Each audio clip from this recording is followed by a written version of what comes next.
कल सुबह 8 बजे तक के। Thank you. तो एक बार आपका फिर से स्वागत है मन की बात मैराथन सेमिनार नॉट आउट 800 100 घंटे 100 हफ्ता 100 संकल्प। जैसा कि हम पिछले 72 एपिसोड कंप्लीट कर चुके हैं, ये अभी तक का सबसे बड़ा संकल्प है। ऐसा कार्यक्रम जो शायद अभी तक हमने सुना हो, समझा हो या देखा हो कहीं होते हुए, एक अद्भुत और असंभव प्रयास जो डॉक्टर राघवेंद्र शर्मा जी द्वारा किया जा रहा है, जो भाजपा के वर्तमान में प्रदेश कार्यालय मंत्री एवं पूर्व में बाल कल्याण आयोग के चेयरमैन थे। उन्होंने, जब हम ये कार्यक्रम सोच रहे थे, जब मैं task international public policy research centre में काम करने के लिए सर के पास आया था, तो मुझे सर ने कहा था कि ऐसा कार्यक्रम करना है। तो मेरे मन में विचार आया, इतना बड़ा कार्यक्रम कैसे करेंगे, तो उसके लिए तो इतने सारे लोग चाहिए थे और आप लोग आए हैं, तो बहुत अच्छा लगता है देख के कि हाँ, आप लोग भी इस कार्यक्रम के साक्षी हैं, जो इतना बड़ा कार्यक्रम होने जा रहा है। और आप सब लोग इस कार्यक्रम में आए तो खुद के लिए तो एक बार तालियां बजाते ही बनता ही है। ये कार्यक्रम जब हम लोग विचार किए, हमने सोचा पूरा कि यार कैसे कैसे होगा सब लोगों के माध्यम से, तो सबने कहा कि हो जाएगा, तो हमें भी लगा कि हो जाएगा। हम लोग करते गए, तो हमने ये कार्यक्रम सबसे पहले गिनीज वालों के पास भेजा कि क्या इससे पहले कोई कार्यक्रम ऐसा हुआ है जो लगातार 100 घंटे चला हो।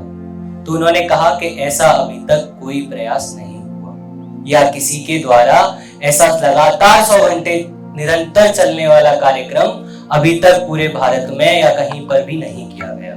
कार्यक्रम तो होते हैं या आयोजन भी होते हैं, संस्थाएं कराती हैं, लोग भी कराते हैं, लेकिन 2 घंटे 4 घंटे 10 घंटे एक दिन, उससे ज्यादा कभी कोई कार्यक्रम नहीं चलता। हम सुबह, अगर हम अपने विश्वविद्यालय में जब भी देखते हैं, तो हम सुबह को 10 बजे कार्यक्रम शुरू करते हैं और शाम को 5 से 7 बजे समाप्त कर देते हैं, क्योंकि हमें लगता है कि हमारा इतना समय ही काफी है।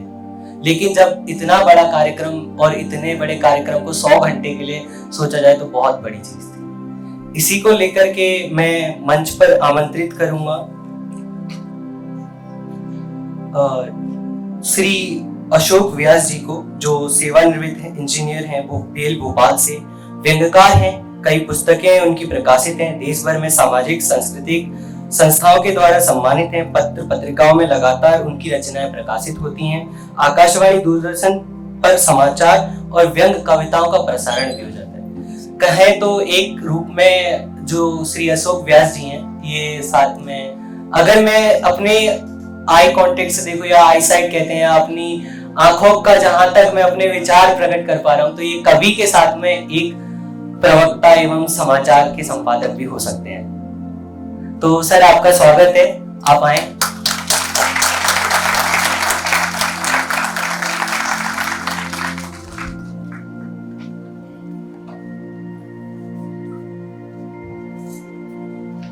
मैं मंच पर आमंत्रित करूंगा डॉक्टर वंदना रघुवंशी, विश्वविद्यालय RKDF भोपाल।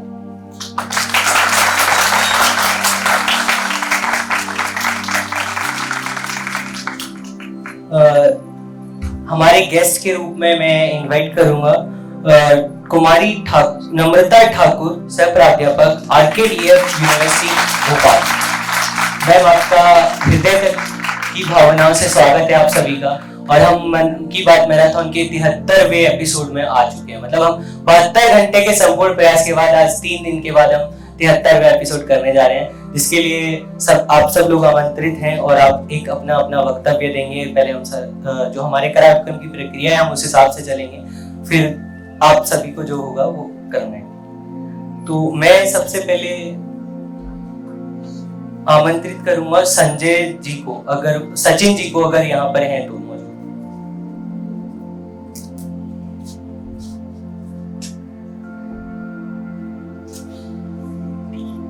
मन की बात में सचिन जी अभी नहीं है, शायद यहाँ पे कहीं गए हुए हैं। तो हम अधिकतर ऐसा करते हैं कि अभी तक हम लोग जो कर रहे थे कार्यक्रम के, उसमें अपने ही लोगों से हम लोगों का सम्मान करा रहे थे। लेकिन हमने कल विचार किया, कल एक अच्छी नई नीति बनाई कि हम जो व्यक्ति आते हैं, उन्हीं के यहाँ से उन्हीं के बच्चों द्वारा सम्मान कराते हैं। तो आप में से कोई भी 2 बच्चे आमंत्रित हैं जो मंच पे आके अतिथियों का ससम्मान, उनको ब्रश लगा के करें। आप 2 आ जाओ।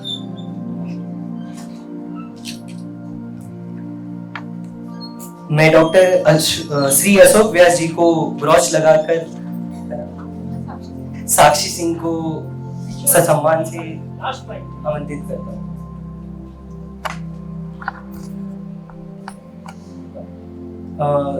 डॉक्टर वंदना रघुवंशी मैम को मैं ब्रोच लगाने के लिए पलक जी को आमंत्रित करता हूँ।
डॉक्टर नम्रता ठाकुर मैम को डॉक्टर सुप्रिया बैच लगा करके उनका सम्मान करें, स्वागत करें।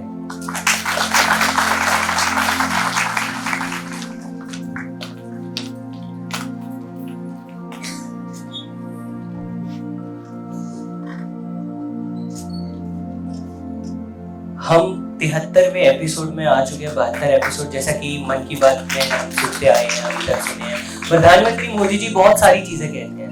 हाँ, अपने मन की बातें करते हो, प्रधानमंत्री जी अपने मन की बातें करते हैं। लोग तो कहते थे कि प्रधानमंत्री किसी की सुनते नहीं है, और हम लोग भी यही कहते हैं कि प्रधानमंत्री तो अपने मन की बात करते हैं, सुनते नहीं है। पर जब हम उसका लेक्सिकल एनालिसिस करने बैठे तो हमें पता चला कि शायद हम नहीं, पूरा देश की बातें ही प्रधानमंत्री जी करते हैं। उन्हें अगर देखा जाए तो चंद्रयान हो, या फिर ओरछा की कलाएं हो, या मध्य प्रदेश की जितनी भी संस्कृति है, या कहीं गुजरात की सूरत का खादी का उद्योग हो, बनारस की काशी विश्वनाथ धाम हो, उसमें भी प्रधानमंत्री जी ने काफी चीजें बात की। अभी महाकालेश्वर का लोकार्पण भी प्रधानमंत्री जी ने किया है, तो उसमें भी प्रधानमंत्री जी के पास लोगों ने अपने नमो ऐप और माई गवर्नमेंट ऐप के थ्रू काफी चीजें भेजी। तो प्रधानमंत्री जी उन चीजों को ही, उन बातों को अपने शब्दों में सभी के सामने समक्ष कहते हैं, और हम उन्हीं बातों पे मैं आग्रह करूंगा कि 73 एपिसोड की क्लिप दिखाई जाए। कल माघ पूर्णिमा का पर्व था। माघ का महीना विशेष रूप से नदियों, सरोवरों और जल स्रोतों से जुड़ा हुआ माना जाता है। हमारे शास्त्रों में कहा गया है, माघे निमग्ना सलिले शुचिते विमुक्त भावा त्रिदिवम प्रयान्ति, अर्थात माघ महीने में किसी भी पवित्र जलाशय में स्नान को पवित्र माना जाता है। दुनिया के हर समाज में नदी के साथ जुड़ी हुई कोई न कोई परंपरा होती ही है। नदी तट पर अनेक सभ्यताएं भी विकसित हुई है। हमारी संस्कृति क्योंकि हजारों वर्ष पुरानी है, इसलिए इसका विस्तार हमारे यहाँ और ज्यादा मिलता है। भारत में कोई ऐसा दिन नहीं होगा जब देश के किसी न किसी कोने में पानी से जुड़ा कोई उत्सव न हो।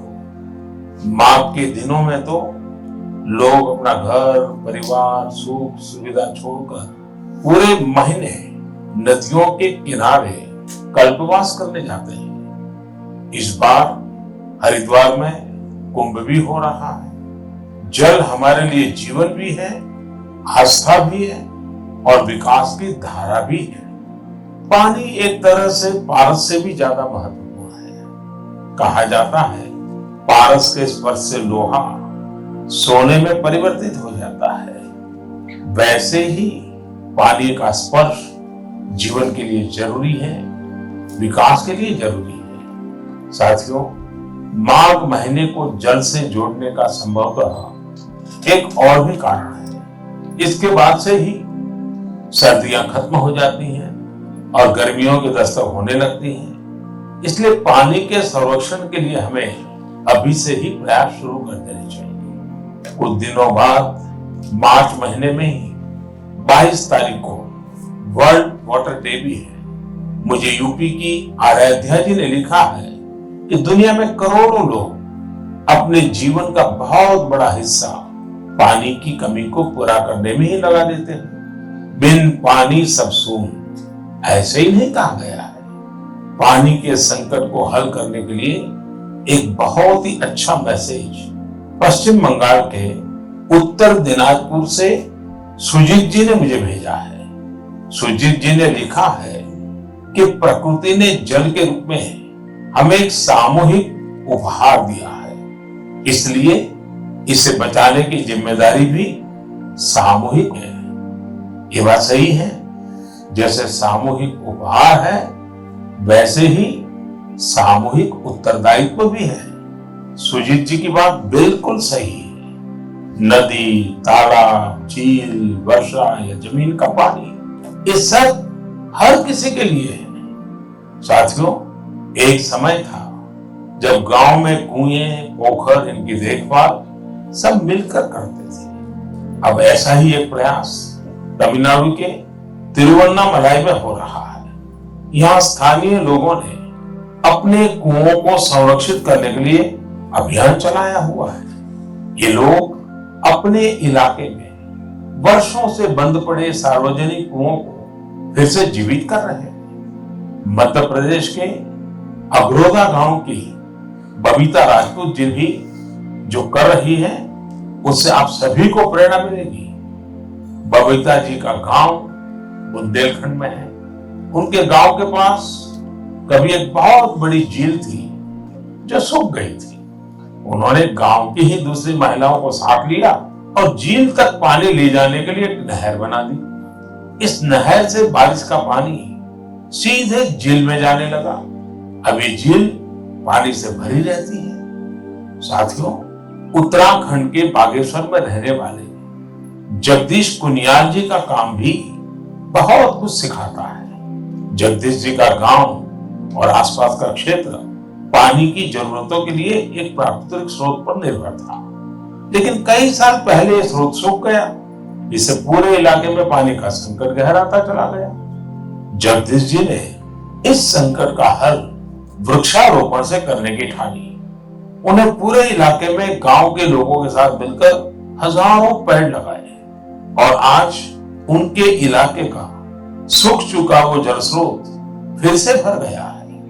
साथियों, पानी को लेकर हमें इसी तरह अपनी सामूहिक जिम्मेदारियों को समझना होगा। भारत के ज्यादातर हिस्सों में मई जून में बारिश शुरू होती है।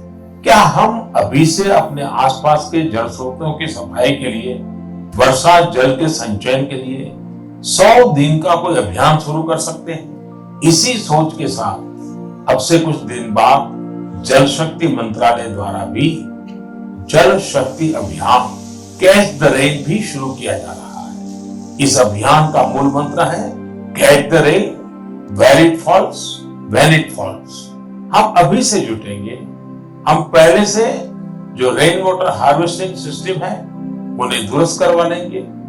गांवों में, तालाबों में, पोखरों की सफाई करवा लेंगे। जल स्रोतों तक जा रहे पानी के रास्ते की रुकावटें दूर कर लेंगे, तो ज्यादा से ज्यादा वर्षा जल का संचयन कर पाएंगे। मेरे प्यारे देशवासियों, जब भी माघ महीने और इसके आध्यात्मिक सामाजिक महत्व की चर्चा होती है, तो ये चर्चा एक नाम के बिना पूरी नहीं होती। ये नाम है संत रविदास जी का। माघ पूर्णिमा के दिन ही संत रविदास जी की जयंती होती है। आज भी संत रविदास जी के शब्द, उनका ज्ञान हमारा पथ प्रदर्शन करता है। उन्होंने कहा था, एक ही माटी के सब भांडे, सबका एको सृजनहार। रविदास व्यापी एक ही घट भीतर, सबको एक ही घड़े कुम्हार। हम सभी एक ही मिट्टी के बर्तन हैं, हम सभी को एक ने ही घड़ा है। संत रविदास जी ने समाज में व्याप्त विकृतियों पर हमेशा खुलकर अपनी बात कही। उन्होंने इन विकृतियों को समाज के सामने रखा, उसे सुधारने की राह दिखाई। और तभी तो मीरा जी ने कहा था, गुरु मिलिया रैदास दीनी ज्ञान की घुड़की। ये मेरा सौभाग्य है कि मैं संत रविदास जी की जन्मस्थली वाराणसी से जुड़ा हुआ हूं। संत रविदास जी के जीवन की आध्यात्मिक ऊंचाई को और उनकी ऊर्जा को मैंने उस तीर्थ स्थल में अनुभव किया है। साथियों, रविदास जी कहते थे, कर्म बंधन में बंद रहियो, फल की नात जियो आस। कर्म मानुष का धर्म है, सद भाखे रविदास। अर्थात हमें निरंतर अपना कर्म करते रहना चाहिए, फिर फल तो मिलेगा ही मिलेगा। यानी कर्म से सिद्धि तो होती ही होती है। हमारे युवाओं को एक और बात संत रविदास जी से जरूर सीखनी चाहिए। युवाओं को कोई भी काम करने के लिए खुद को पुराने तौर तरीकों में बांधना नहीं चाहिए। आप अपने जीवन को खुद ही तय करिए, अपने तौर तरीके भी खुद बनाइए और अपने लक्ष्य भी खुद ही तय करिए। अगर आपका विवेक, आपका आत्मविश्वास मजबूत है तो आपको दुनिया में किसी भी चीज से डरने की जरूरत नहीं है। मैं ऐसा इसलिए कहता हूं क्योंकि कई बार हमारे युवा एक चली आ रही सोच के दबाव में वो काम नहीं कर पाते जो करना वाकई उन्हें पसंद होता है। इसलिए आपको कभी भी नया सोचने, नया करने में संकोच नहीं करना चाहिए। जैसा कि 73वें एपिसोड में हमने सुना, और जहां तक आपको समझ आएगा मुझे भी समझ आया है थोड़ा थोड़ा, क्योंकि मैंने तो काफी बार सुना है तो हो सकता है कि मुझे ज्यादा समझ आए, पर आप भी समझ चुके होंगे। प्रधानमंत्री जी ने एक अगरौदा नामक गांव की बुंदेलखंड निवासी बबीता जी का जिक्र किया। उन्होंने जल संरक्षण के ऊपर काफी काम किया है। हमारे देश में हम जल को, अगर जल ही नहीं हुआ तो हमारा कल कहाँ से होगा, सोचते हैं जल ही जीवन है, जैसे लोग कहते हैं, या वाक्य आजकल के जीवन में दीवारों पे लिखे रहते हैं उसके द्वारा। फिर हम ये भी देखते हैं कि उन्होंने संत रविदास जी का भी जिक्र किया। काफी चीजें थी देखने के लिए, समझने के लिए। हमने कितना कुछ, अगर उनकी बात को ढंग से हमने सुना होता तो उत्तराखंड के एक व्यक्ति का भी उन्होंने जल संरक्षण के ऊपर जिक्र किया। क्या ये बात उनके मन में या किसी ने उन्हें लिख के भेजी होगी तभी तो समझ आई? प्रधानमंत्री के मन की बात तो थी नहीं है कि वो उत्तराखंड जाते, फिर उस व्यक्ति को खोज के लाते, या बबीता जी के पास जाते, उन्हें ढूंढ के लाते कि उन्होंने ऐसा कार्य किया। क्या हमारा कर्तव्य नहीं बनता कि हमें ऐसे कार्य करने चाहिए? हम तो नहाते हैं, जल खुला छोड़ देते हैं और बहते रहता है। कपड़े धुलते हैं, 4 बाल्टी में 1 बाल्टी फैलते रहता है। नल चला दिया, छोड़ दिया, जल फैल रहा है। बर्तन धुलेंगे, आरओ चलाएंगे तो उसके पानी से भी हम बर्तन धुल सकते हैं, पर हम क्या करते हैं, आरओ हमारे घर में चल रहा है, हमें कोई मतलब ही नहीं रहता है कि पानी व्यस्त हो रहा है। अगर हम आज जल नहीं बचाएंगे तो कब बचाएंगे? और अगर हम आज नहीं बचा पा रहे तो हम अपना कल कैसे बचाएंगे? हमें इस चीज पे विचार करने की काफी जरूरत है, और मैं समझता हूँ जहां तक आप भी विचार करेंगे। उसके साथ में मैं मुख्य वक्ता श्री अशोक व्यास जी को आमंत्रित करूंगा मंच पे कि वो अपने शब्दों से कुछ कहें आप सभी के लिए।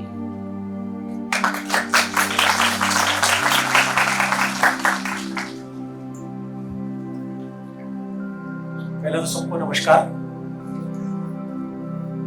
मेरा परिचय तो कुछ आपको मिल ही गया है। अशोक व्यास नाम है मेरा, छोटा मोटा लेखक हूँ।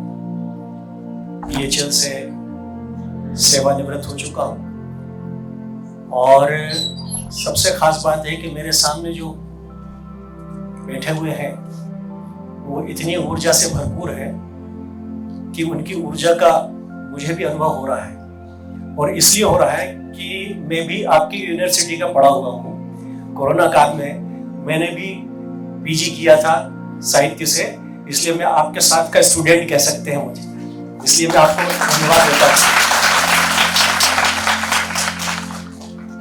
और सबसे पहले इस प्रोग्राम के आयोजकों को बधाई देता हूँ, उनका आभार व्यक्त करता हूँ कि ऐसे कार्यक्रम के बारे में सोचा। मैराथन सेमिनार जो शायद एक वर्ल्ड रिकॉर्ड बनेगा, और उस वर्ल्ड रिकॉर्ड में स्वाभाविक है कि आपकी भागीदारी के साथ थोड़ी बहुत मेरी भी भागीदारी रहेगी। और इसी प्रकार मोदी जी के जब मन की बात होती है, जैसा कि अभी हमारे मित्र ने कहा था कि लोग कहते हैं कि मोदी जी दूसरों की नहीं सुनते हैं, मेरा विचार ये है कि मोदी जी से बड़ा श्रोता कोई हो ही नहीं सकता। वो इसलिए कि जब वो मन की बात कहते हैं, पूरे देश को सुनाते हैं, तो उसके पहले वो बहुत लोगों की बात सुनते हैं, उनके मन में झांक लेते हैं, उनकी मन की बात को सुनते हैं। पूरे देश भर की जो भी प्रतिभाएं हैं, जो गुदड़ी के लाल हैं, जो शायद अपनी बात कह ना सकते हो, किसी मीडिया के सामने आने का तो सवाल ही नहीं पैदा होता, जो बिल्कुल गांव खेड़ों में है, उनकी बात उनके लिए रिसर्च करवाते हैं, उनकी बात वो अपने तक पहुंचवाते हैं और फिर उसके बाद पूरे देश को सुनाते हैं। तो इस तरह के कार्यक्रम के लिए जब मैराथन सेमिनार किया जाएगा वो भी शायद कम पड़ेगा, क्योंकि उनने इतनी बातें कही है, इतने विषयों पर और इतने लोगों के बारे में कही है कि हर एपिसोड के बारे में कई घंटों का कई बार मैराथन सेमिनार हो सकता है। अब चूंकि ये एक ऐसा दौर चल रहा है, अब आप ध्यान देंगे जब भी मोदी जी जब कहते थे तो वो युवाओं से बड़े कनेक्ट होते थे, उनको बड़ी उम्मीद रहती थी कि यही है जो इस देश को बदल सकते हैं। हालांकि कोई भी राजनेता नहीं चाहेगा कि युवा आगे बढ़े, ये सत्य है, और उसको बढ़ने के लिए भी एक गॉडफादर चाहिए, क्योंकि मैं राजनीति में भी थोड़ी बहुत अपना काम किया हूं। उस राजनीति में वही सफल हो सकता है जिसका कोई गॉडफादर हो, अगर नहीं है तो वो जिंदाबाद मुर्दाबाद के नारे लगाएगा, कुर्सियां जमाएगा, ये बिल्कुल सत्य है। तो लेकिन उसके बावजूद अगर इस देश ने तरक्की करी है, विकास किया है, तो उसमें सबसे बड़ा योगदान युवाओं का ही होता है, क्योंकि युवाओं की सोच ही है जो बहुत आगे जाती है। और इस काम को आगे बढ़ाने के लिए मोदी जी से बेहतर कोई नहीं हो सकता है। उनके हर एपिसोड में आप देख लीजिए, वो सीधा युवाओं से कनेक्ट करते हैं, और जब ये बात युवाओं की होती है तो जब मन की बात है तो वो ऐसा लगता है कि युवाओं के मन की बात कह रहे हैं।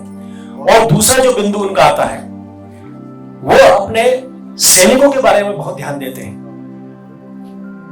उन सैनिकों के प्रति उनका प्रेम लगाव इतना झलकता है कि प्रधानमंत्री के पद पे होते हुए भी अपने परिवार से दूर है वो, लेकिन जितने भी त्योहार हैं वो सीमा पर जाके सैनिकों के साथ मनाते हैं। तो इसके लिए ताली होनी चाहिए मेरे ख्याल। अब चूंकि मैं भी आपके साथ का स्टूडेंट हूं, मुझे इस बात का बड़ा गर्व है। आप कहेंगे कि भाई मैं तो सेवानिवृत्त हो गया हूं, 2-4 साल तो हो ही गए मुझे भी सेवानिवृत्त हुए। कई बार क्या होता है कि सीखने में बड़ा एक अजीब सा महसूस होता है। हमारे एक मित्र सरदार जी थे, उन्होंने एक छोटी सी बात सुनाई थी। आप में से कोई पंजाबी है? कोई हाथ उठा सकता? पंजाबी नहीं।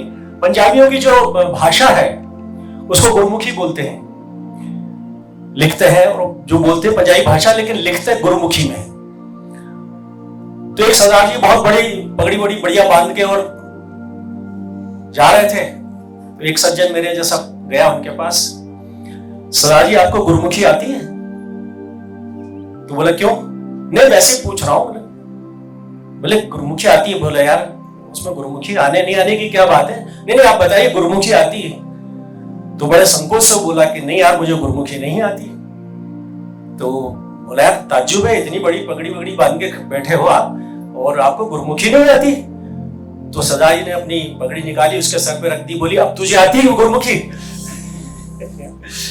तो ये सीखने का जो जज्बा है उसके लिए कोई पगड़ी की जरूरत नहीं होगी, आपके मन के अंदर इच्छा होनी चाहिए। मेरे अंदर ये इच्छा थी कि मैं साहित्य से एमए करूं, और कोरोना काल में ऑनलाइन मैंने पढ़ाई करी, ऑनलाइन एग्जाम दिया है और आपकी यूनिवर्सिटी के साथ मेरा जुड़ाव बना है। तो वो एक दौर था। सेवानिवृत्ति के बाद चूंकि मैं प्लानिंग डिपार्टमेंट में था, मेरा काम था योजनाएं बनाना, मैन्युफैक्चरिंग के जो भी ऑर्डर आते हैं, प्रोडक्शन के ऑर्डर आते हैं, उनको एक सीक्वेंस में देना और सारे एक व्यवस्था बनाना, और शॉप में वो चला जाता था। और उसके साथ मैं काम करता था। मैं हिंदी सचिव था वहां विभाग का, करीब 14-15 साल हिंदी सचिव रहा और वहां पर मैंने कुछ नए काम करने की कोशिश करी। हिंदी की प्रतियोगिताएं होती थी, वहां निर्णायक रहा और उसके अलावा मैं एक डिजिटल पत्रिका हिंदी की निकालता था वहां, तो हर 3 महीने में एक बार निकलती थी, उसका संपादक मैं ही था। चूंकि मैं हिंदी से बहुत ज्यादा जुड़ा हुआ था और स्वाभाविक है हमारी राष्ट्रभाषा, तो मैं उसे प्रेम करता हूँ और मैं हिंदी भाषी राज्य का हूँ, तो हिंदी मुझे बहुत अच्छी लगती। लेकिन उसके बावजूद भी चूंकि हिंदी और उर्दू में बहुत ज्यादा फर्क नहीं है, इसलिए हमारे एक मित्र ने कहा कि आप बड़ी हिंदी की तारीफ करते हैं। वो उर्दू के बड़े प्रेमी थे, हिंदी भाषी थे वो भी। तो उन्होंने कहा यार क्या व्यास जी आप हिंदी की बात करते रहते हो, मैं तो उर्दू का प्रेम करता हूँ। मैंने कहा बिल्कुल मुझे भी अच्छी लगती है उर्दू भाषा।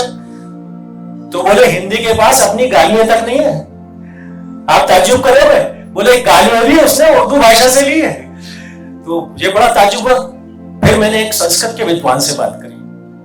मैंने कहा यार उर्दू भाषा से गालियां ली गई है, ये कोई बहुत अच्छी बात तो है नहीं, ये तो बड़ी शर्म की बात है। तो फिर उन्होंने कहा कि नहीं, संस्कृत साहित्य आप जब पढ़ेंगे तो आपको उसमें बड़ी सांस्कृतिक गालियां मिलेगी।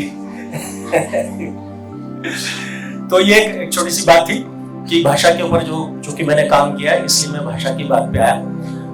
और स्वाभाविक है जब मोदी जी के मन की बात हुई है, हम सब के मन की बात हुई, तो कुछ मैं अपने मन की बात भी कर रहा हूँ। आपको कोई खराब तो नहीं लग रहा ना? चलिए मुझे, मैं धन्यवाद देता हूँ इस बात का। इसके बाद क्या हुआ कि जब मैं सेवानिवृत्त हुआ, मैं लिखता तो था और जब मैं लिखता था उस टाइम जब सर्विस में था तो बहुत कुछ प्रकाशित होता रहता, लेकिन उस टाइम सोशल मीडिया इतना ज्यादा चलन में नहीं था। तो मैं सोशल मीडिया पे ज्यादा काम ही नहीं होता था, पेपर में छप गया और मेरे लेखक मित्र मुझे जानते थे। सेवानिवृत्त होने के बाद मैं साहित्य जगत से सक्रिय रूप से जुड़ गया। मेरी रचनाएं मैंने सोशल मीडिया पे डालनी शुरू कर दी और कुछ चीजें जिंदगी में बड़ा देर से होती। बहुत लोगों को लगता है कि मुझे जो आज मिला वो हो सकता है कल मिल जाता तो कुछ और बात होती। अब आप ताज्जुब करें तो मैंने 40+ के बाद लिखना शुरू किया। जैसे आपने शोले पिक्चर देखी होगा, सबने देखी मुझे लगता है। शोले में संजय कुमार ठाकुर साहब रहते हैं, वो ये कहते हैं कि भाई मैं गांव जा रहा हूं और मेरे पोते हैं और वो नाराज हो जाएंगे। तो उनका जो अधिकारी बोलते हैं कि भाई आप लगते तो नहीं इतनी उम्र के कि आपका पोता आपसे नाराज। बोले क्या करें, गांव में हमारी शादी हो जाती थी जल्दी, वो मेरे बच्चों की भी शादी होगी तो मैं दादा भी बन गया, मेरे पोते भी हो गए। तो आप यकीन करिए मैं भी शोले का ठाकुर साहब की तरह हूँ। मेरे भी पोते हो गए, नाती पोते सब बड़े बड़े हो गए। मेरी नातिन जो है कॉलेज में पढ़ती है इंदौर में। तो कुछ इसी तरह मैंने भी जिंदगी में बहुत, शादी छोड़ के बाकी सारे काम देर से हुए मेरे भी। मकान भी देर से बनाया, लिखना भी देर से शुरू किया।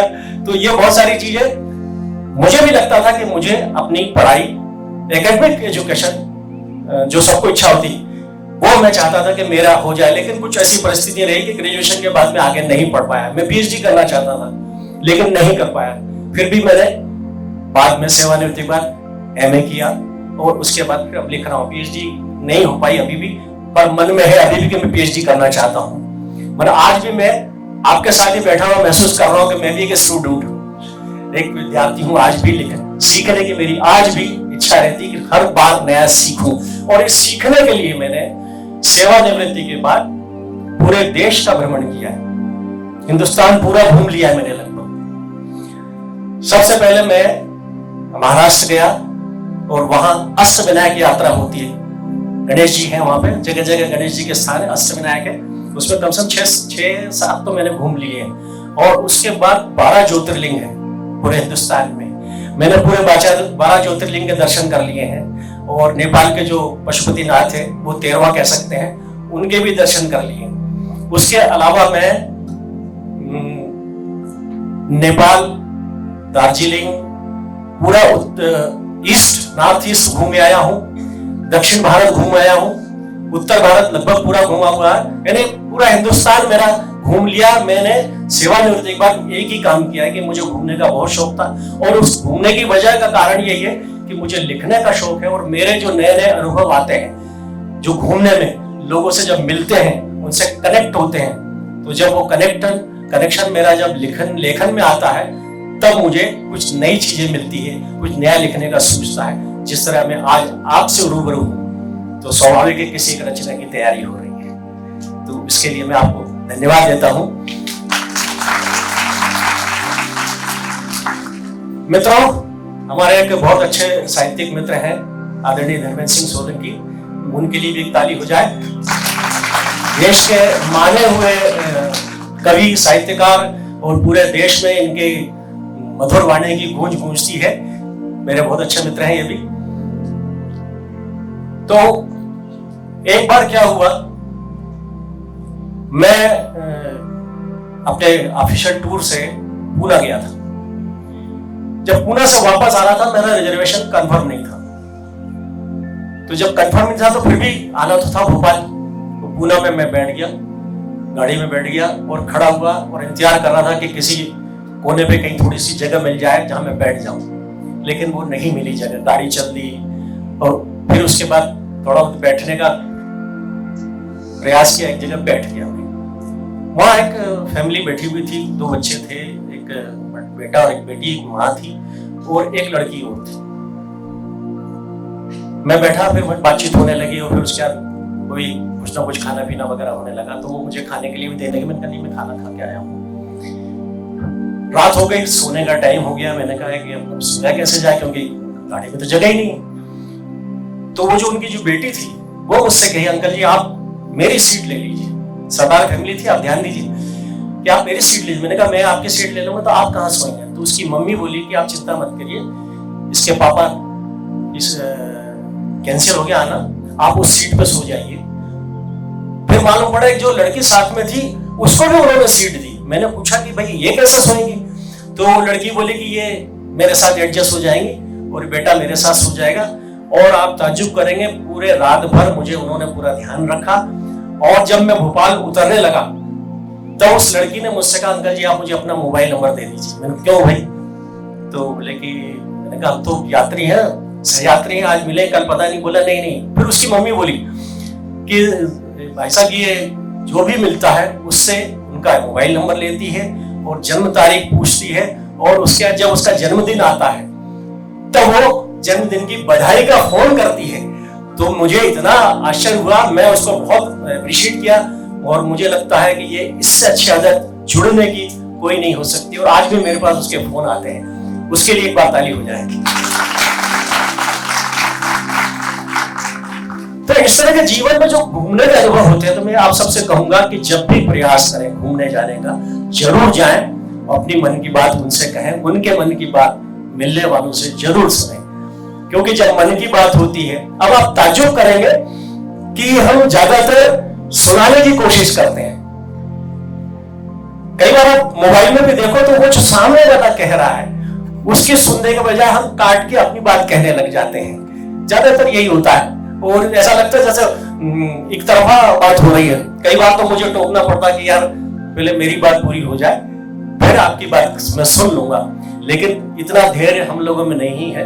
हम लोग अपनी बात कहना चाहते हैं, दूसरे की बिल्कुल नहीं सुनना चाहते हैं। तो कोशिश करें कि दूसरे की भी मन की बात सुने, जिस तरह मोदी जी सुनते हैं, सबकी मन की बात सुन के फिर अपनी मन की बात कहते हैं। तो आप दूसरे की मन की बात जरूर सुने, अपने परिवार के सदस्यों की, अपने मित्रों की, अपने टीचर की, अपने साथियों की, अपने रिश्तेदारों की, अपने बड़ों की जरूर बात सुने, उसके मन की बात सुने। और सीनियर सिटीजन तो वैसे बेचारे के पास अतीत होता है और वो अतीत की बात करता है, तो उसके कुछ कहने के लिए होता ही नहीं, अतीत है उसके पास। लेकिन आप लोगों के पास भविष्य है, और जब भविष्य की तरफ निगाह होती है तो अतीत से जरूर कुछ ले लेना चाहिए। जब हम अतीत से लेते हैं तो अतीत की बात लेने का मतलब है हमारे पैर जमीन पे जुड़े हुए हैं, हमारे हाथ आकाश को छू रहे हैं। वो आकाश को हाथ छूने से पहले हमारे पैर जमीन से जरूर जुड़े होने चाहिए। तो मैं ये कह रहा था कि मुझे इतना अच्छा लग रहा है इस कार्यक्रम में आके कि सब एक से एक बेहतरीन सुंदर चेहरे हैं, और इन चेहरों की जो ऊर्जा है, और मेरे ख्याल से टीचर भी है, बहुत अच्छी टीचर है ये भी, तो इस ऊर्जा का अनुभव जो है ना, वो व्यक्ति कर सकता है जो उससे कनेक्ट कर सके। अब आप देखिए, मेरा एक पोता छोटा 7 साल का है, और वो मुझसे बोलता, दादू आपको गेम खेलना आता मोबाइल पे? मैं कहता, भाई मुझे तो नहीं आता। तो वो सीधा यही बोलता, दादू आपको कुछ नहीं आता, आप बिल्कुल नॉलेज नहीं आपको कुछ भी। मैं कहता, हाँ बेटा सही बात है। तो मेरी बहू नाराज हो गई थी कि पापा जी आप ये क्या उसको सिखाते रहते हैं कि आपको कुछ नहीं आता है, आप बुद्धू है बिल्कुल। मैंने कहा, मैं इसके सामने बुद्धू बना रहना चाहता हूँ। उसका कारण है, क्योंकि जब मैं उसके सामने बुद्धू बनूंगा तो वो एक समझदार बनेगा और अपनी बात को बेहतर तरीके से कहने की कोशिश करेगा। इसलिए मैं उसके सामने बुद्धू जैसा बना रहना चाहता हूँ। उसके बावजूद मैं उससे बहुत कुछ सीखता हूँ, क्योंकि उसको मोबाइल के जो गेम आते मुझे नहीं आते। उसको मोबाइल में जो पैसे वैसे कमा लेता गेम में मिलते हैं ना, मुझे तो ज्यादा आइडिया है नहीं। वो बोलता, दादू मेरे को ये परचेस करना, और मेरे पास इतने कॉइन्स हो गए हैं, इतने जेम्स हो गए हैं। तो मैंने कहा, यार भैया मुझे कुछ भी नहीं आता यार, मैं क्या तुम्हें बताऊं। बोले मैं परचेस कर लो। मैंने कहा, तुम्हारे बताओ कॉइन्स कितने हुए? तो बोले देखो इतने टोटल कॉइन्स हो गए। मैंने कितने का आ रहा है ये सूट? कितने का आ रहा है? ले सकते हो? बोला ठीक है, मैं ये ले लूंगा। तो इस तरह से मेरी और उसकी बात होती है, मैं उससे कनेक्ट करने की कोशिश करता हूं। और कई बार ऐसा होता है कि वो फुटबॉल खेल के आता, सीख के आता, तो मुझे फुटबॉल सिखाने की कोशिश करता है। मैं कहता हूं, यार मुझे फुटबॉल नहीं आती, मुझे तो इंडोर गेम बहुत अच्छे आते हैं। आउटडोर नहीं खेलता था मैं, जिंदगी में आउटडोर कभी नहीं खेला। इंडोर में बहुत ज्यादा मैं रहा, कैरम वैरम खेलता रहा था। तो लेकिन नहीं आपको खेलना चाहिए। मैंने क्यों? बोले मैं सिखा दूंगा।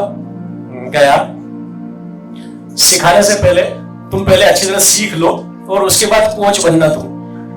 तो मैंने कहा कि भाई कोच अच्छा जरूरी नहीं कि अच्छा खिलाड़ी हो जाए, लेकिन एक खिलाड़ी अच्छा कोच जरूर हो सकता है। तो उसको मैंने खेलने की प्रेरणा देने की कोशिश करता हूं। तो कई बार क्या होता है, जीवन में बड़े अच्छे अनुभव होते हैं। मैं एक बार हरिद्वार गया था, ट्रेनिंग थी मेरी 3-4 दिन की बीएचएल की तरफ से। वहां दर्शन वगैरह किए, स्नान किए, और वहां से जब मैं आया और उसके दूसरे दिन भोपाल आने के बाद मेरी बहन की सास एक्सपायर हो गई और मुझे तुरंत रवाना होना पड़ा वहां। जब वहां से मैं आया उनका दाह संस्कार वगैरह करके, तो वहां से आया तो मेरा भांजा कार चला रहा था और मेरा एक्सीडेंट हो गया। और एक्सीडेंट में मेरा पैर टूट गया बिल्कुल। आपने गन्ना देखा होगा ना, गन्ने को कोई ऐसा तोड़ देता ना, ऐसा मेरा पैर हो गया था, हड्डी टूट गई थी। ये यहां से अलग है। विकलांग नहीं हुआ, चिंता मत करके, बिल्कुल चलता हूं, आराम से दौड़ता हूं। तो बिल्कुल जब ऐसा हो गया था, मैं करीब 6 महीने बिस्तर पे रहा था। और उन 6 महीनों में जब मुझसे कोई मिलने आता था तो मेरी जो स्वाभाविक है थोड़ी सी मुस्कुराने की आदत है, तो मैं मुस्कुरा के मिलता था। तो कई लोग तो बोलते थे, यार इन्हें कुछ हुआ भी है कि नहीं है, ये तो हंस रहे हैं, तो मुस्कुरा रहे हैं। मैंने कहा नहीं भाई, मेरी अपनी मिसेस की जो बड़ी बहन थी वो आई थी इंदौर से देखने के लिए। तो उन्होंने ही मुझसे कहा, मेरी मिसेस से बाहर जाके कमरे से, कहने इनको तो कुछ भी नहीं हुआ, तो आराम से बात कर रहे हैं, हंस रहे हैं। तो मैंने कहा, उन्होंने बोला नहीं इनको लगी है, ऑपरेशन होने वाला है। तो जीवन में कभी भी कोई तकलीफ अगर आए, उस तकलीफ को मुस्कुरा के झेलिए, आपकी तकलीफ आधी हो जाएगी।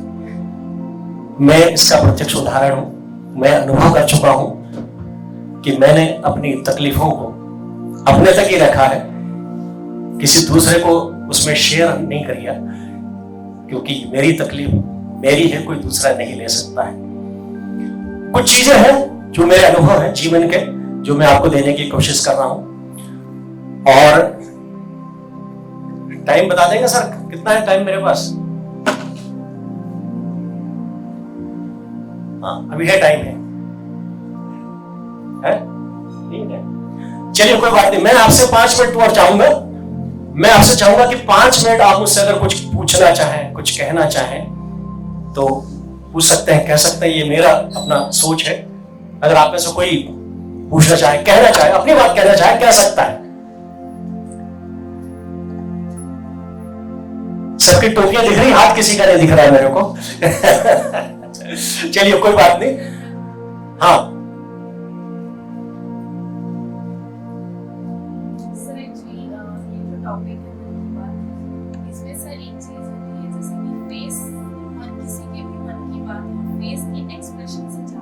जी। तो सर इस चीज में जैसे कि फेशियल जो एक्सप्रेशन उनको अच्छी तरीके से किस तरह से मतलब समझा जाए इंसान को, क्योंकि आज के लोग चेहरे पे कुछ और मन में कुछ और इस तरह के, तो किस तरीके से उनको समझा जाए? जी जी जी, बहुत अच्छा प्रश्न है आपका, मैं उसके लिए आपको धन्यवाद देता हूँ। वो एक गाना है ना, एक ही चेहरे पे लगा लेते हैं कई चेहरे लोग, तो अंदर का चेहरा सामने नहीं आ पाता, और इस बारे में हम लोग बड़े कुशल हो गए हैं, हर चेहरे पे मुखौटे लगे हुए हैं। अब ये आपके ऊपर है। अब आप देखना, जब कोई व्यक्ति झूठ बोलता है, नजरें नहीं मिलाता है, वो ऐसे ऐसे कर लेगा, तो सबसे पहले झूठ तो आप यही पकड़ सकते हैं, जो मेरा अनुभव है। और दूसरी बात, अगर वो आपकी तरफ देख भी रहा है और आपसे नजर नहीं मिला रहा है, तो मतलब बात कुछ गड़बड़ है। मैं भी अपनी पत्नी से कई बार झूठ बोलता हूं तो नजर नहीं मिलाता, आप चिंता मत करिए। लेकिन एक बात है, पत्नियां बड़ी समझदार होती है, बड़ी तेज होती हैं, बहुत जल्दी पकड़ लेती है इस बात को, बोल देती है, उस टाइम नहीं बोलेगी, बाद में बोलती है वो, क्या छुपा रहे हो? मैंने कहा नहीं भाई, कोई छुपाने वाली बात नहीं, हम तो वैसे ट्रांसपेरेंट लोग हैं, जो अंदर है बाहर है, बाहर है जो अंदर है। बोला नहीं नहीं कुछ बात तो है। तो फिर कई बार जो चीज उनको नहीं बतानी होती, बताना पड़ता है, क्योंकि पत्नी का आदेश तो कोई टाल ही नहीं सकता है, पत्नी सबसे बड़ी होती है, तो इसलिए मैं भी नहीं टालता हूँ। और आप भी अपने अंदर इतनी प्रतिभा विकसित कर लीजिए कि आपकी बात को कोई ना टाल सके भविष्य में।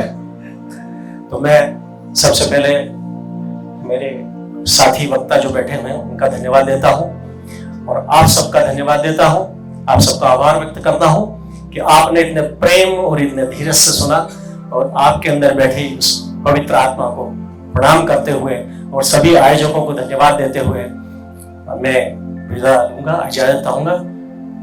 नमस्कार।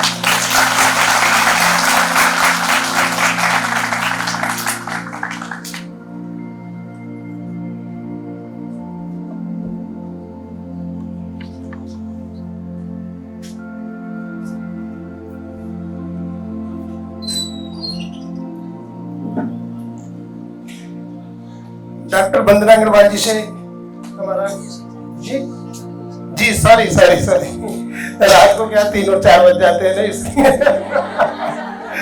और ये 23 नहीं, बहुत लंबे समय से चल रहा है, क्षमा चाहते हैं। डॉक्टर वंदना रघुवंशी जी से हमारा निवेदन है कि मंच पर आकर के बच्चों को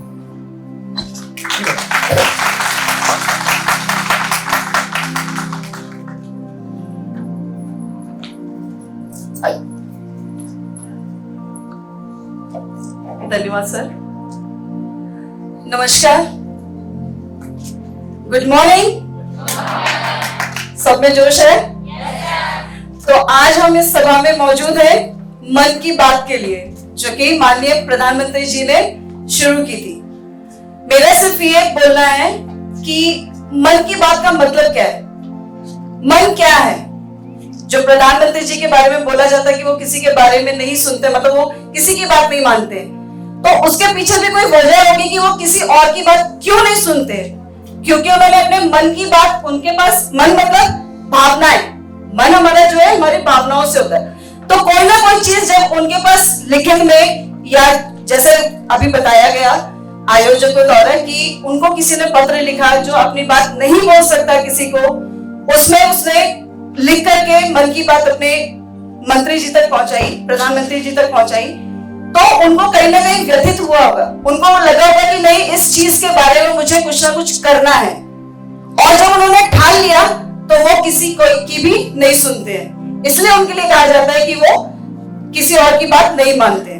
आप कहते हैं कि जो 73वें एपिसोड में माननीय प्रधानमंत्री जी ने कहा था, मोदी जी ने, वाटर हार्वेस्टिंग के बारे में, क्योंकि जैसे ही मार्च का महीना शुरू होता है, उन्होंने भी बताया कि हमें साफ सफाई रखनी चाहिए नदियों की और इन सब की। तो हम लोग को भी इस चीज का ध्यान रखना चाहिए, जो हम लोग आमतौर पे करते हैं। हमारे घर का कचरा, मंदिर का कचरा, पन्नी, ये सारी चीजें ले जाकर के हम कहाँ डालते हैं?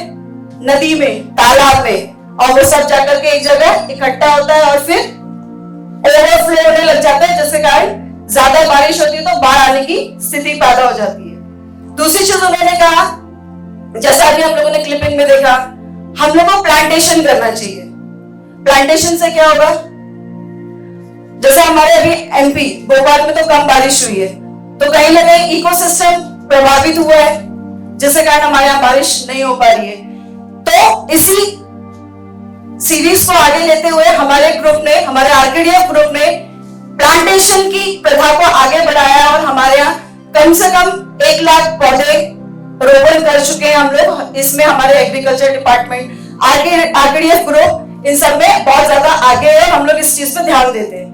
इवन हमारे यहाँ पे वाटर हार्वेस्टिंग का प्लांट भी लगा हुआ है, जो कि हम अभी हार्वेस्ट करते हैं और फिर जब गर्मी का सीजन आता है उसको हम उस वाटर को हम लोग यूटिलाइज करते हैं। तीसरी चीज जो मोदी जी ने कही थी कि हमें युवाओं की को ज्यादा आगे करना चाहिए। हमें यह है कि हमारे जो युवा है वो कंस्ट्रक्टिव थिंकिंग करती है। तो आप लोग जो आजकल मोबाइल में लगे रहते हो, हर चीज का सॉल्यूशन आप सिर्फ गूगल में ढूंढते हो। क्या गूगल सही है? पूरे आंसर्स गूगल में सही मिलते हैं? नहीं। और आजकल तो हमने शायद पेपर और पेन पे लिखना भी छोड़ दिया है, सही है? जब हमने लिखना छोड़ दिया और हम किसी और के ऊपर है, तो हम तो बैसाखी में चल रहे हैं ना। हमने हमारी सोच तो कहां गए, हमने हमारी कंस्ट्रक्टिव थिंकिंग कहां गए? अगर हम लिखते हैं तो हमारा ब्रेन काम करता है, और जब ब्रेन काम करता है तो युवा आगे बढ़ता है। तो इसी सोच के साथ हमारे आरकेडीएफ ग्रुप ने एक वैल्यू एडेड कोर्स में, जो कोर्स में बच्चे हैं उसके साथ साथ एक वैल्यू एडेड कोर्स भी लाए हैं। जैसे हम उसमें योगा कराते हैं, स्किल डेवलपमेंट प्रोग्राम्स कराते हैं, छोटे छोटे प्रोग्राम्स भी रहते हैं, जैसे डायबिटीज कि किसी और ब्रांच का बच्चा ये छोटी छोटी चीजें, क्योंकि 30 घंटे का है, तो ये करके अपने आगे लाइफ को आगे बढ़ा सके। तो इसी चीज को आगे ध्यान में रखते हुए हमारे ग्रुप ने इन सारी चीजों पे, युवाओं पे ज्यादा काम किया है। तो बस मैं इसी चीज को लेकर के अपनी वाणी को विराम देती हूँ और मैं आयोजकों को बहुत बहुत धन्यवाद देती हूँ। और इस सोच को जो कि उन्होंने 100 घंटे, 100 वक्ता और 100 संकल्प, तो आज हम भी एक संकल्प ले इन्हीं लोगों के साथ में, आयोजकों के साथ में, कि हम वाटर हार्वेस्टिंग, रिवर्स को क्लीन करने का कार्यक्रम और मोबाइल पे कम काम करने का कार्यक्रम जरूर करेंगे। मोबाइल पे कम डिपेंडेंसी रखेंगे ताकि हम ज्यादा सोच सके, क्योंकि आप ही हमारे भारत का भविष्य हो। आपसे हम लोग हैं, हम आप में अपने आप को देखना चाहते हैं। धन्यवाद। मैं एक चीज और बोलूंगी, जो मैडम ने एक क्वेश्चन किया था कि आजकल 2 चेहरे लेके घूमते हैं लोग, तो मैडम ने एक चीज बोलूंगी आपको कि हमें दूसरों को नहीं देखना है, हमें अपने आप को एनालिसिस करना है। क्या आपने अपने आप को एनालाइज किया? हमें दूसरों को नहीं समझना है, हम अपने आप को समझें और अपने आप को स्ट्रेंथनिंग करें। That is the motive of our life. तो हम दूसरों को समझ जाएंगे। ओके, धन्यवाद।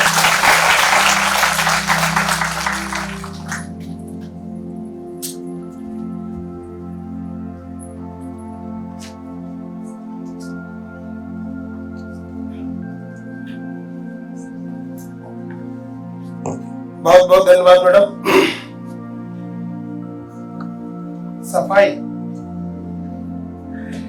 सफाई फिजिकली नहीं होती है कि ये तमाम सारी चीजें जो दिख रही हैं इससे मन को अच्छा लगता है, लेकिन अगर मन के अंदर कोई विचार हैं और हम मन की सफाई करें तो मुझे लगता है कि ये सब सारी चीजें नहीं हो सकती। सीबीआई के डायरेक्टर थे जोगिंदर सिंह साहब, कभी उनकी किताब पढ़ना है, और बहुत बड़े पत्रकार रहे हैं खुशवंत सिंह साहब। उन्होंने कहा था कि मैनेजमेंट ही हमारे जीवन का सफल है और सफाई है। अगर हम कहीं जाते हैं या हमें कोई व्यक्ति बुलाता है, कई बार आपने देखा होगा कि शादी के दौरान या हम कोई फंक्शन करते हैं, हम लोगों को इनवाइट करते हैं, हम कार्ड देने जाते हैं, हमारा समय उनको देते हैं, चूंकि हम हमारे अतिथि हैं, उनको आना चाहिए। कई बार लोग क्या करते हैं कि नहीं जा रहे हैं, एक घर से हमने 10 लोग बुलाए और 10 लोगों ने आना ठीक नहीं समझा। जोगिंदर साहब का कहना यह था कि अगर आप किसी के यहाँ नहीं जा रहे हैं ना, तो आपकी ड्यूटी बनती है कि आप उनको सूचित करें चूंकि उन्होंने आपके रहने की व्यवस्था की होगी, उन्होंने आपके खाने की व्यवस्था की होगी, तमाम सारा उन्होंने जो सेटलमेंट है आपके लिए किया होगा। क्योंकि लेकिन हमारे मन के अंदर जो विचार होते हैं, अरे चलो ठीक हो गया यार, कुछ खाया, किसी ने देखा लेफ्ट राइट कोई नहीं देख रहा, ऐसे ऐसे करके डाल दिया, ये गलत है। मोदी जी का जो उद्देश्य और मोदी जी का जो संदेश है, आप देखेंगे मन की बात के हर एपिसोड का अगर आप एनालिसिस करें, कल एक बहुत बड़े विद्वान व्यक्ति आए थे, उन्होंने कहा था कि आप किसी भी परीक्षा को देने के लिए, जैसे यूपीएससी है, पीएससी है, कोई भी है, और मोदी जी से संबंधित इन एपिसोडों को देखेंगे तो आपको 50% पेपर के क्वेश्चन मिल जाएंगे, आंसर मिल जाएंगे।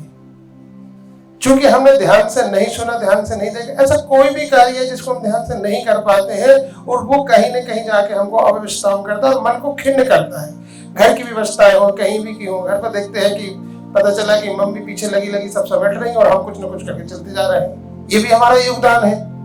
और मम्मी का भी बहुत बड़ा योगदान है कि बच्चे जल्दी में है, ऐसा नहीं होता है। अनुशासन बहुत बड़ी चीज होती है हमारे जीवन में सफल होने की। अगर व्यक्ति अनुशासित है, हम वर्क कर रहे हैं, अगर हम ऑफिस वर्क करते हैं, हमारी ये टेबल और हमें लगता है कि हमारा लेफ्ट हैंडर है हम या राइट हैंडर है, अगर हमारे राइट साइड कोई चीज और नहीं है, कई बार आपने देखा होगा ये पेज होते हैं, 2-3-4 पेज होते हैं, व्यक्ति के पास में आल पिन नहीं होती है और स्टेपलर नहीं होता, किसी को पकड़ा देते हो, जैसे पंखा चलता है एक उधर गया एक इधर गया। छोटी छोटी चीजें हैं लेकिन जीवन में इतनी महत्वपूर्ण है, जो हमारे मन को प्रसन्न करती हैं, समय देती हैं और हमको कहीं किसी एक दिशा में सक्सेस के लिए अग्रेसित करती हैं। वास्तव में मैडम ने बहुत अच्छी बात बोली है कि हम इन सब चीजों को मेंटेन करें और करना भी चाहिए, ये हमारा संदेश होना चाहिए। कहते हैं कि अगर एक व्यक्ति स्वयं अपने आप में अच्छा काम करने लगे तो उसकी डेफिनेशन ये होती है कि अगला व्यक्ति, फिर अगला व्यक्ति, तो कुल मिला के एक हमारा चेन सिस्टम बन जाता। तो सभी लोग अच्छा कर रहे हैं, काम भी अच्छा हो गया। और हमारा जब मैं पीएचडी कर रहा था, मेरे डीन थे डॉक्टर डीआर सक्सेना साहब, वो नहीं रहे हैं, वो गए थे सिंगापुर हांगकांग स्टडी पॉइंट पे गए हुए थे कि भारत सरकार ने उनको भेजा हुआ था। तो जब वो वहां से होकर के आया, 3 महीने रहे और आकर के बताया उन्होंने, जब क्लास में इस तरह की चर्चा होती है कि यार वहां हमने सफाई देखी, ऐसी सफाई थी कि मन को ऐसा लगता था कि रोड पे बैठ जाएगी आप। तो वहां से जब वापस आने के बाद में जब रिपोर्ट किया उन्होंने, तो वहां पता नहीं क्या छूट गया, बोले हमें वहां का डर था कि कहीं गड़बड़ नहीं हो जाए, और हुआ वही। जब वहां से वापस आए और वापस आने के बाद एक लेटर आया एम्बेसी को कि आपके यहाँ से इंडिया से जो स्टडी के लिए आए थे उनके द्वारा इस तरह की गंदगी छोड़ कर गए हैं, आपके ऊपर इतनी पेनल्टी लगाई जाती है। बोले हमारी समझ में नहीं है, गंदगी छोड़ी कहाँ हमने। उन्होंने फोटो पिक भेजी। कहने का मेरा मतलब ये है कि डिसिप्लिन जो होता है उसको हमको मानना ही चाहिए। और ज्यादा अनुशासित व्यक्ति कई बार अकेला रह जाता है, लेकिन जंगल में शेर अकेला ही रहता है, भीड़ में नहीं रहता है। बहुत बहुत धन्यवाद जी।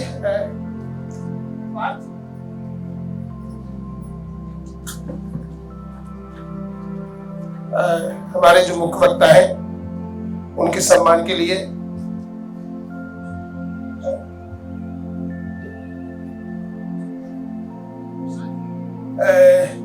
रितिका गोस्वामी आप मंच पर आए।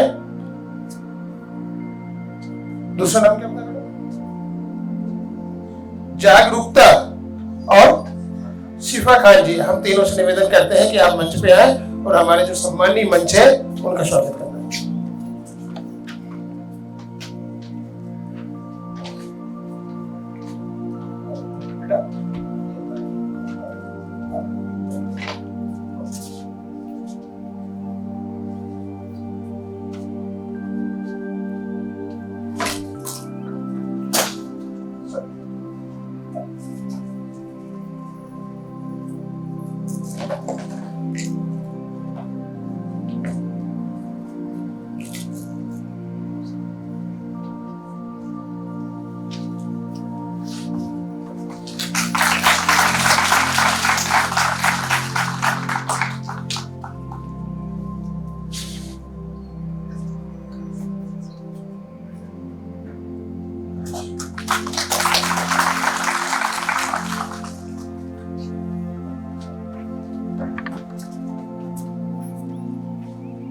इधर रखना।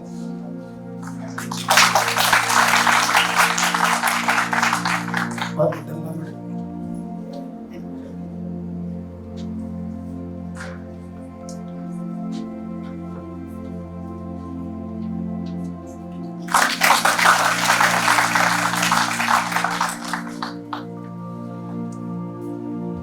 कहीं कोई ऐसा प्रश्न तो आप लोगों के मन में नहीं है जो हमारे मंच से आपने नहीं पूछा हो और पूछने की जिज्ञासा हो, जो उद्देश्य लेकर के आए थे कि इस कार्यक्रम को सुनना है, इससे कुछ लेकर के जाना है, या हमको सिर्फ जाकर के उपस्थित होना है और 1 घंटे बाद हमको वापस आना है। कोई भी प्रश्न किसी भी तरह का जब मंच बैठा और हमारे सामने कोई बुद्धिमान व्यक्ति बैठे होते हैं, किसी ने कहा कि हम किसी को सुनते हैं और किसी किताब को पढ़ते हैं। कई बार ऐसा होता है कि किताब इतनी मोटी होती है कि ऐसा लगता है हो गया यार, गूगल कर लो, एक पार्ट। दूसरा पार्ट ये होता है कि जब हमारे सामने कोई प्रोफेसर बैठे हैं, बुद्धिमान व्यक्ति बैठे, तो हमारे मन के अंदर इतना प्रश्न होने चाहिए और ऐसा लगना चाहिए कि हम उन प्रश्नों को सॉल्व करवा जो हमारे मन के अंदर चलते हो। निश्चित तौर पर किसी न किसी के अंदर प्रश्न तो चलते ही है। मैं जब कॉलेज में लेक्चरर था, मैं 6 साल प्रोफेसर रहा लॉ में, तो मेरे बच्चे करीब 350 की स्ट्रेंथ थी। मैं पहुंचता नहीं था, उनकी पूरी ऐसी माला तैयार हो जाती थी कि सर ये बता दीजिए, सर बताइए। सब्जेक्ट से बाहर भी बहुत सारी चीजें होती हैं जो व्यवहारिक होती हैं हमारे लिए। अभी इतने 23 तारीख से बहुत लंबे सेशन चल रहे हैं, बच्चे आ रहे हैं, बहुत बुद्धिमान बच्चे आ रहे हैं और उनके अंदर बहुत सारे प्रश्न आ रहे हैं और पूछ भी रहे हैं। अभी लेटेस्ट अगर हमको आपको देखें तो ये जो चंद्रयान 3 वाला जो हुआ है, इसके संबंध में हम जितना एनालिसिस करें, जितना देखें, जितना समझे, हमको बहुत कुछ नया सीखने को मिलेगा। इसके पहले की बात को अगर हम देखें, 2 को देखें तो 2 में क्या हुआ था। देखिए सक्सेस पॉइंट में बात कर रहे हैं हम वहां सक्सेस हुए थे क्या? नहीं हुए, लेकिन मैं कहता हूं कि हम वहां सक्सेस हुए थे। अगर जीवन में कोई गलती ना होना तो अगली सफलता निश्चित नहीं होती है। मोदी जी ने कहा था, आप अगर उनका चंद्रयान 2 वाला अगर आप भाषण देखेंगे, कि आप इस चीज को मत मानिएगा कि हम असफल हुए हैं, हम सफल हुए हैं और ज्यादा मेहनत से हम काम करेंगे तो निश्चित तौर पर उसका परिणाम आपको 3 दिन पहले मिला हुआ है। बहुत सारे लोग होते हैं जीवन में 5 साल 6 बार यूपीएससी देते हैं और लास्ट में जाके सफल होते हैं। कुछ लोग ऐसे होते हैं जो वन टाइम हो सकते हैं, लेकिन सभी के साथ ऐसा नहीं होता है। ये हमारी सफलता है। निश्चित तौर पर अगर कोई प्रश्न है तो सर से, मैडम से आप पूछ सकते हैं। इसके बाद दीपक जी नेक्स्ट।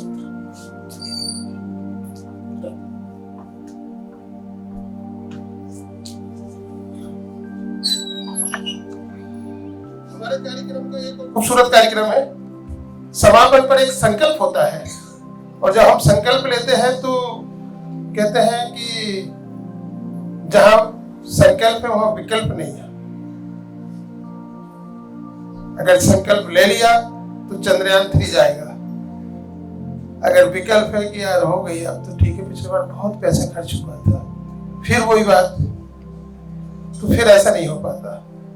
इसलिए विकल्प को नहीं तलाशना है और संकल्प की ओर अग्रसर होना है। सभी लोग खड़े होंगे और खड़े होने के बाद में शपथ की इस मुद्रा में रहेंगे। जिस बात को मैं कहूंगा उसको वो रिपीट करेंगे।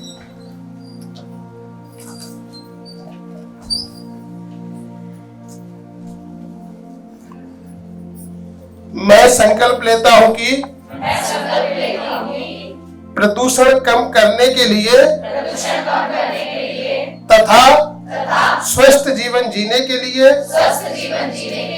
इलेक्ट्रॉनिक्स वाहनों के उपयोग के लिए जागरूकता फैलाने में आजीवन सहयोग करूंगा। भारत माता की भारत जय। वंदे वंदे वंदे। बहुत बहुत धन्यवाद आपको, आपकी संस्था को, सम्मानित मंच को। इसके बाद में सामने से आप जब ऐसे निकलेंगे तो एक ग्रुप फोटो होता है जो जीने बने हैं ना, उसके आप अपने हिसाब से खड़े हो जाएंगे, हमारे माननीय खड़े होंगे। इसके बाद में एक ग्रुप फोटो होगा, इसके बाद आप जैसे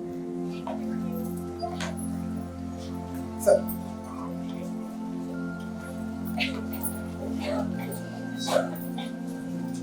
एक मिनट आपसे चाहूंगा। अभी हमारे मित्र ने कहा कि प्रश्न आमंत्रित थे, प्रश्न कोई भी नहीं आया, उसमें कोई बात नहीं। क्या होता है, कई बार हमारी सीखने की जो बातें होती है ना, वो किस ढंग से सीखी जाती है। एक छोटी सी बात कहना चाहूंगा।